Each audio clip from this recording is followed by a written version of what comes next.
આજે આપણે આવી ગયા છીએ અમદાવાદ ઉત્તરાયણ કરવા. તો ઉત્તરાયણને મકર સંક્રાંતિ કહેવાય છે. તો મને એક ચેલેન્જ મળ્યું છે કે આ પૂરો વ્લોગ બનાવવાનો ગુજરાતીમાં. તો અત્યારે તો હું રેડી થઈ ગયો છું. જોવો તો અત્યારે મારા પપ્પા નીવા મારી માસી ઓર માસા આવી ગયા છે. અમે તો કાલ મારી મમ્માનું કાલ સાંજે જ આવી ગયા હતા. જો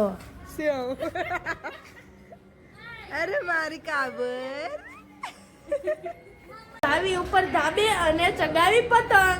જો આ મારો માંજો છે તો ને બપોરે બનવાનું છે ઊંધિયું. તો હાલો જાવી.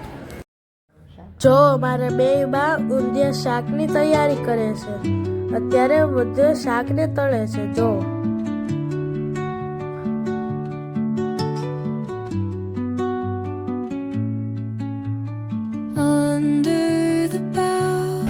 નીવા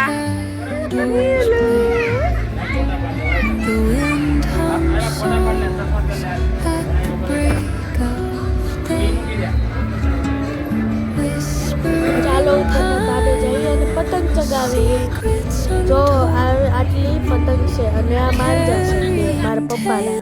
તો ચાલો ગાઈઝ અત્યારે મેં મારી ફિરકી પતંગાર બાંધી લીધી છે. તો ચગાવી પતંગ. જો આખું અમદાવાદનું આકાશ પતંગથી ભરપૂર છે. તો ચાલો પતંગ ચગાવી.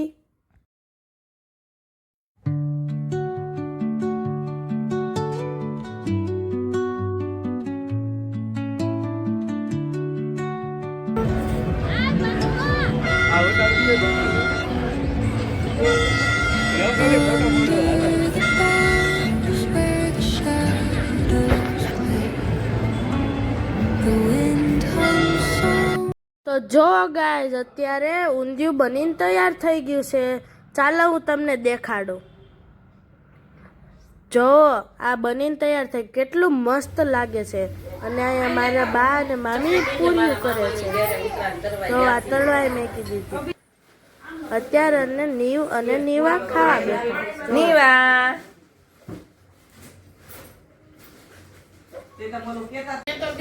તો જો અત્યારે મારા દાદા મારા મામા મારા માસી બધા જમવા બે ગયા છે. જો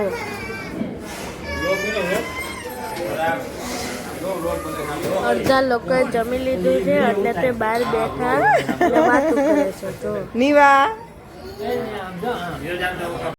તો અત્યારે મારી મમ્મીની બેઠા છે જમવા. તો ચાલો હું તમને દેખાડું. જોવો આ મારી મમ્મીની જમવા બેઠા છે. પછી નવરા થઈને જઈએ ધાબે ફરીથી પતંગ ચગાવવા. ચાલો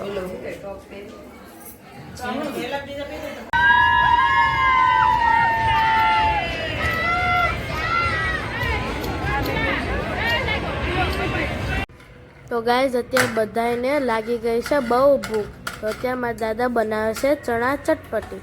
જોવો બની જાય એટલે ચાલો લઈને જાવી ઉપર ધાબે.